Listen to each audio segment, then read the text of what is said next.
आदाब नमस्कार, मैं रिदा खानम। आप देख रहे हैं सियासत टीवी पर साउथ इंडिया एक्सप्रेस। एक नज़र डालते हैं आज के मुख्य समाचार पर। एमआईएम के अध्यक्ष असदुद्दीन ओवैसी ने पार्टी कार्यकर्ताओं से तेलंगाना की शांति और विकास के लिए नफरत और जहर के भाजपा के अभियान को विफल करने के लिए आगामी विधानसभा चुनाव के लिए तैयार रहने को कहा है। उन्होंने गुरुवार को राज्य सरकार से मेदक में हिरासत में मोहम्मद खदीर खान की हत्या में शामिल पुलिस अधिकारियों पर हत्या का आरोप लगाते हुए कहा कि इस प्रकार के अपराध के लिए निलंबन अपर्याप्त सजा है। उन्होंने तेलंगाना के लोगों को संबोधित करते हुए कहा कि आपको संविधान और बुलडोजर के बीच, अम्बेडकर और बुलडोजर के बीच, प्यार और भयावहता के बीच चयन करना होगा। दरुसलाम में एमआईएम के 65वें स्थापना दिवस समारोह के दौरान अपनी टिप्पणी में उन्होंने खदीर की विधवा को टीएमआरएस स्कूल में नौकरी देने का वादा किया। इसके अलावा उन्होंने उसके परिवार के साथ साथ राजस्थान के जुनैद और नासिर के परिवारों को वित्तीय सहायता देने का वादा किया है। एमआईएम के नेता अकबरुद्दीन ओवैसी ने एक बार फिर से प्रधानमंत्री नरेंद्र मोदी पर निशाना साधा है। अक्सर अपने विवादित बयानों को लेकर चर्चा में रहने वाले अकबरुद्दीन ने कहा कि हमें ना तो चाय वाला चाहिए और न ही चौकीदार चाहिए। उन्होंने पीएम मोदी को अदाकार बताते हुए कहा कि वो सिर्फ दिखावा करते हैं। कहा था कि पहले शौचालय बाद में देवालय, लेकिन देश में क्या हो रहा है। अकबरुद्दीन ओवैसी ने कहा कि हमें देश का प्रधानमंत्री चाहिए। अब हैदराबाद में मुख्यालय दारुसलाम में एमआईएम के 65वें स्थापना दिवस समारोह में बोल रहे थे। ओवैसी के भाई अकबरुद्दीन ने पीएम मोदी का नाम लेते हुए कहा कि अपने आप को चौकीदार बोलते हो तो चौकीदार ही ठीक कर लो, सरहदों की हिफाजत ही ठीक से कर लो। अगर नहीं कर सकते तो हमसे कह दो, हम मुसलमान चले जाएंगे, अपने हिंदुस्तान की सरहदों की हिफाजत के लिए अपना सीना पेश कर देंगे।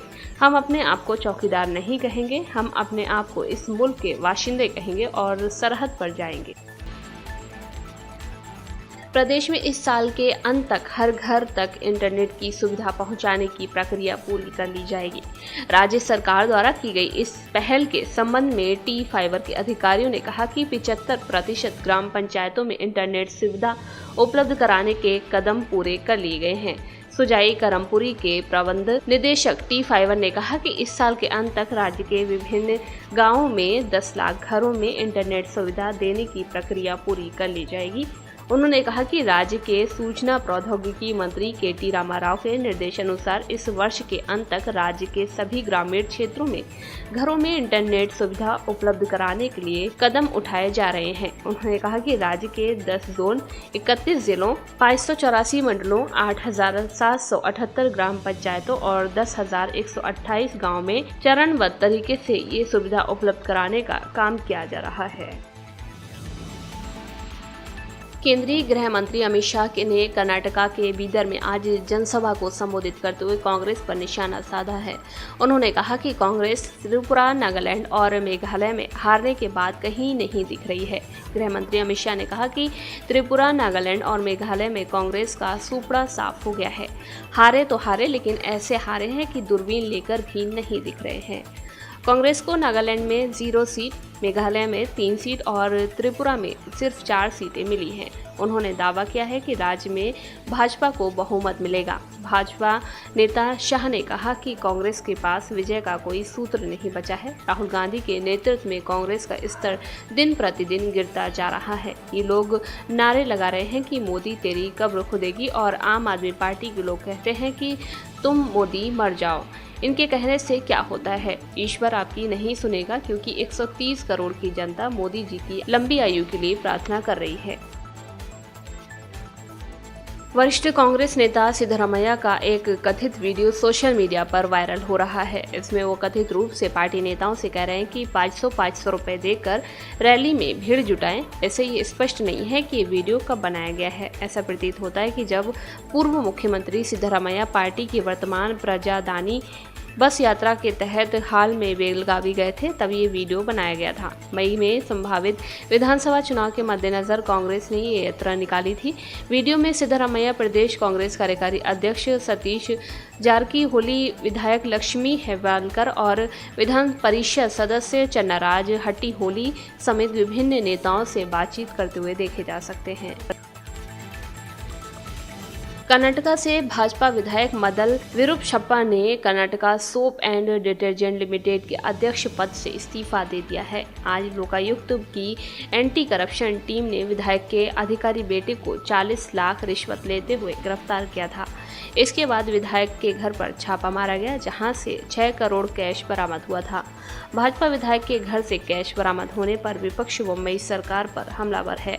कर्नाटक विधानसभा में नेता प्रतिपक्ष और पूर्व मुख्यमंत्री सिद्धरामैया ने कहा कि ये दिखाता है कि बसवराज बोम्मई के नेतृत्व में चल रही भाजपा सरकार भ्रष्टाचार में लिप्त है। मदल विरूपशप्पा कर्नाटका के दावड़गेर जिले से भाजपा विधायक हैं। इसके साथ ही वो Karnataka soap and detergent limited के चेयरमैन भी हैं। ये कंपनी कर्नाटका सरकार का उपक्रम है जो मैसूर संदर साबुन बनाने के लिए मशहूर है। साल 2021 में केरल विधानसभा चुनाव के नतीजों के बाद सीएम पिनराई विजयन की जीत को रिकॉर्ड क्षण कहा जा रहा था, लेकिन अब चीजें न केवल मुख्यमंत्री बल्कि पार्टी के लिए भी मुश्किल होती दिख रही हैं। ये सब ऐसे वक्त हो रहा है जब केरल सीपीआई का आखिरी गढ़ बना हुआ है। विजयन की पार्टी को त्रिपुरा चुनाव के नतीजों में झटका लगा था। सीएम पिनराई विजयन सोने की तस्करी के मुख्य आरोपी स्वप्ना सुरेश के खुलासे और अपने पसंदीदा प्रोजेक्ट लाइफ मिशन से जुड़े रिश्वतखोरी के मामले में मुश्किल दौर से गुजर रहे हैं। रिटायर्ड सीनियर अधिकारी एम शिवशंकर सीएम पिनराई विजयन का दाहिना हाथ कहे जाते थे, जो कि सीएम के पूर्व प्रमुख सचिव रहे हैं। फिलहाल वे लाइफ मिशन रिश्वत मामले में जेल काट रहे हैं।